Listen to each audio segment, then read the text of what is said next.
Hey guys, so today should be Friday. It is an Act 80 day, so my in-class kids actually have a shortened period, so I'm not sure how much I will do for this, but I'm not going to run us through everything because Monday will give us a little bit as well. But as a quick review from what we went over yesterday, we started looking at just an introduction to natives in general. We were looking at migration. We did start with some bell ringer questions, give you your objectives. We looked at the key terms. We talked just about migration and people coming. We gave you the Bering Strait. I really want to stress how diverse these people were here. These people coming in waves, whether we're talking about language, religion, and so on. And also I just want to talk about how the story and the actual story of people getting here, people visiting, traveling, trading, how much more complicated it is than the oversimplified, well, Columbus 1492 stuff. That is him arriving for Spain to Caribbean, but that's not the full story, and it leaves out a ton of other things. And we talked about just the whole idea of discovering something with people there in general, because in U.S. history sometimes, at least textbook history, we are in the myth-making business. A lot of times, it's weird. We looked at some more evidence, one thing being a map dated from like 300 BCE, and some other things we talked about, just showing how complicated it was before that with people arriving.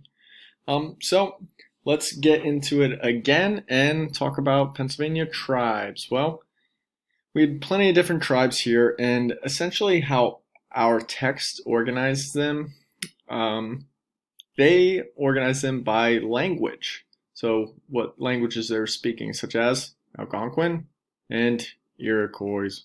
Now, these were the major groups in Pennsylvania, and we do have to remember, and I talked a little bit about this yesterday, that like historians and archaeologists, anthropologists, sociologists, we have to piece everything together. We have to try to figure out this history. There's not that many written records before 1600s because a lot of these tribes, a lot of these native groups, well, they had oral traditions. That's how everything would be passed down. A lot of stuff wasn't written. So we do have to do our best to piece things together. In Pennsylvania, not coincidentally, they're known as the woodland natives or woodland Indians, whatever term you think would be best correct. I'll say woodland natives. But it's not a coincidence since it's Pennsylvania and it's very, very, very densely populated with trees. So contrary to popular belief, not all of them would have like these giant headdresses. Oftentimes it's like chieftains or depend on your tribe. So you might not necessarily look like this guy because that'd make no sense in Pennsylvania, especially with everything being so dense. These different groups would use the land wisely. They were hunters, they were gatherers. I know I did say before that a lot of the natives were farmers, and most of them were, but we still did have hunters. In the forest, there were a lot of springs that were unpolluted. The animals would use these springs as well, so they could kill them, use them for food, for their fur. They were extremely effective fishermen, and some of their diet included things like squash or melons, pumpkins, corn, and so on.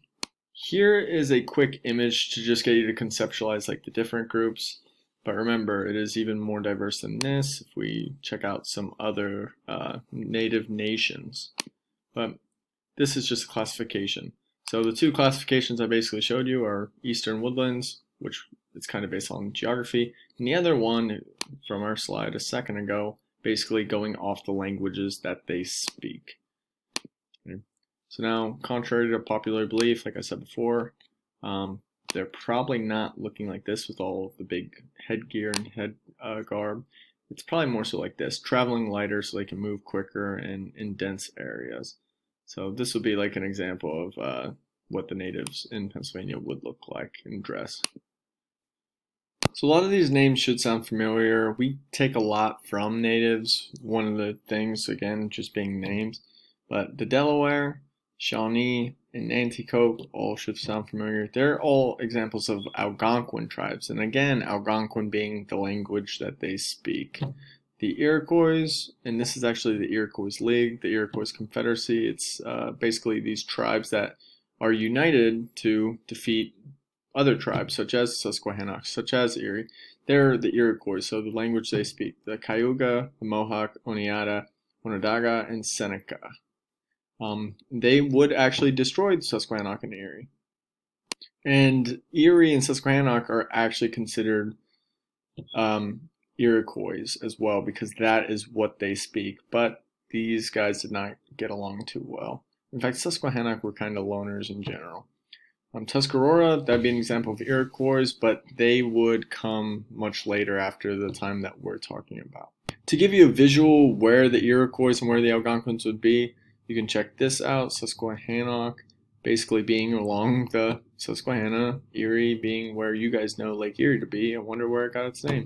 Iroquois, a lot of the Iroquois would be closer to New York. You could even say like Canada at that time.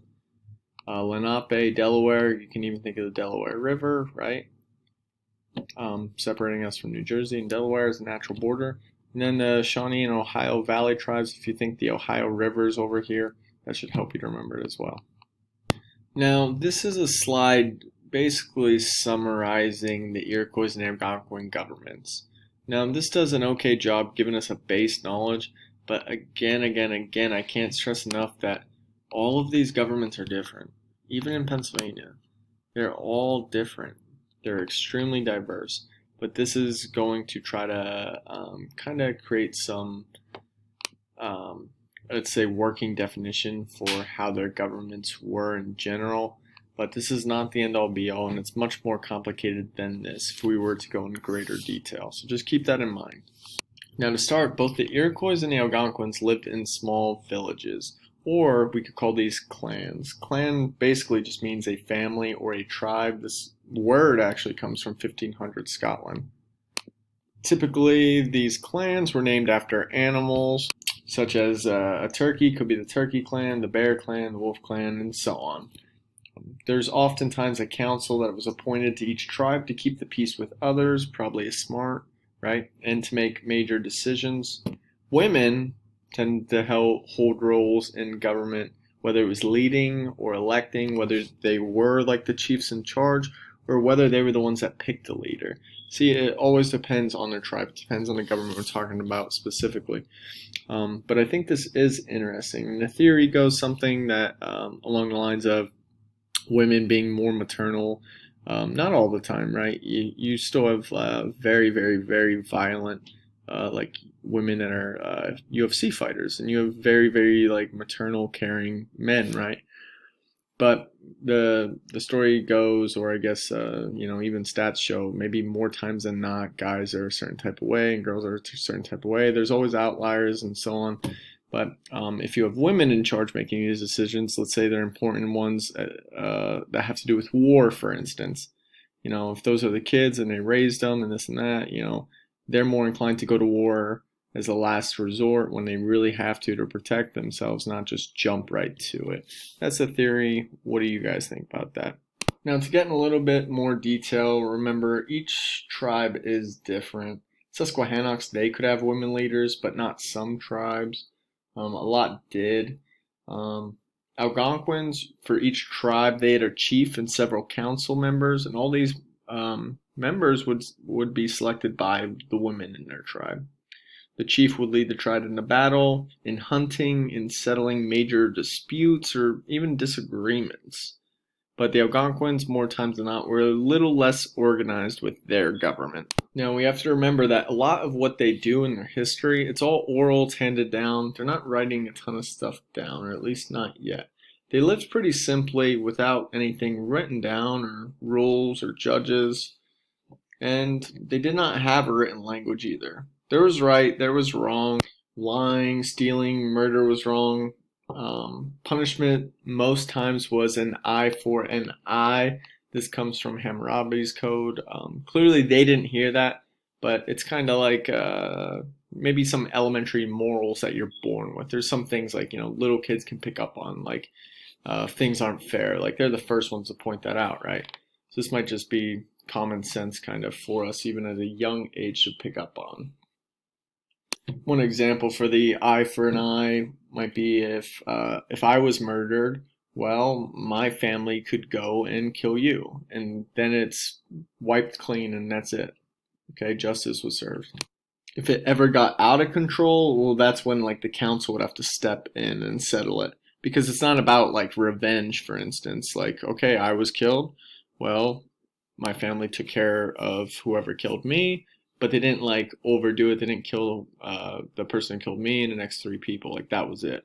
So when things did get out of hand, yeah, the council would step in. Interestingly enough, many historians argue, and it's not really controversial, but we've taken so much from the Iroquois Confederacy. Those are the five nations that kind of linked up and created almost like a U.S. type deal. They were linked. They were different, but they said, we'll be together out of safety, out of necessity, and it's good for all of us. We took from that. They helped shape our government, interestingly enough.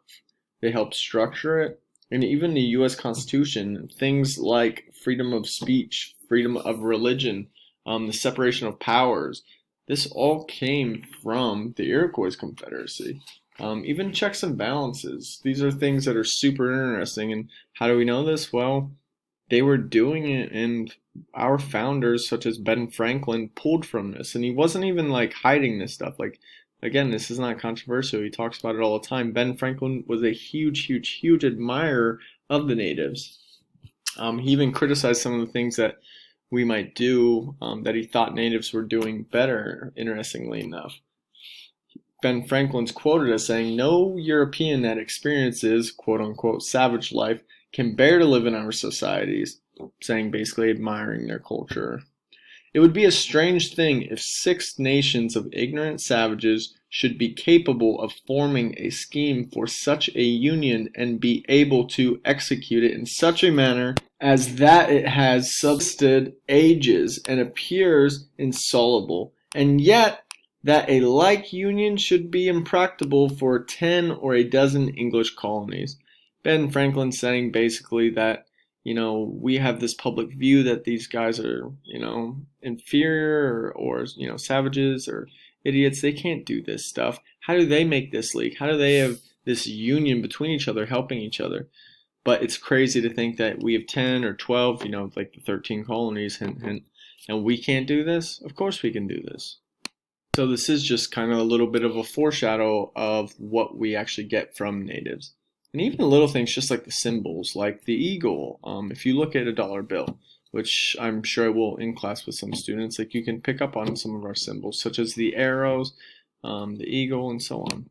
Now in Pennsylvania, when Europeans first get there, we have thousands and thousands of natives, but then that goes away very quickly to only about 1,500 within the 1800s. So why is that? Why was there tens of thousands, but then just over 1,000 within like 200 or so years?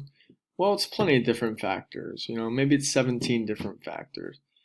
We can speculate all we want, but some natives would join, some would enculturate, some would acculturate, some would join other tribes, some would die from disease.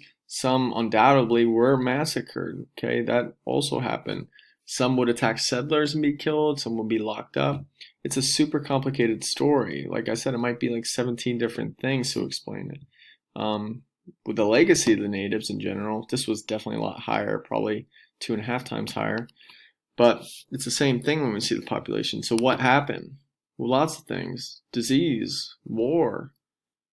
Sometimes you have native groups like the Conestoga or the Moravian that are doing absolutely nothing wrong. Like they're peaceful, they're great for us, and they're slaughtered. Or sometimes you have some violent native groups attacking settlers, and that's kind of why we have our Second Amendment rights, actually. Or you have like the Comanche, like they're violent, they're warlike, so it's nothing close to these other groups. They're actually hurting us, and we have to attack them to protect ourselves. But regardless, the population declines. Eventually, we get to the Kill the Indian, Save the Man campaign, and the ones that do survive are put into camps, or we can call them reservations. And that's essentially the legacy that we still have today. So for Monday, I'll be showing you a video and you can let me know what you think about it. Here are the review questions. Please answer them in the comments. How the groups govern themselves and talk about the tribes.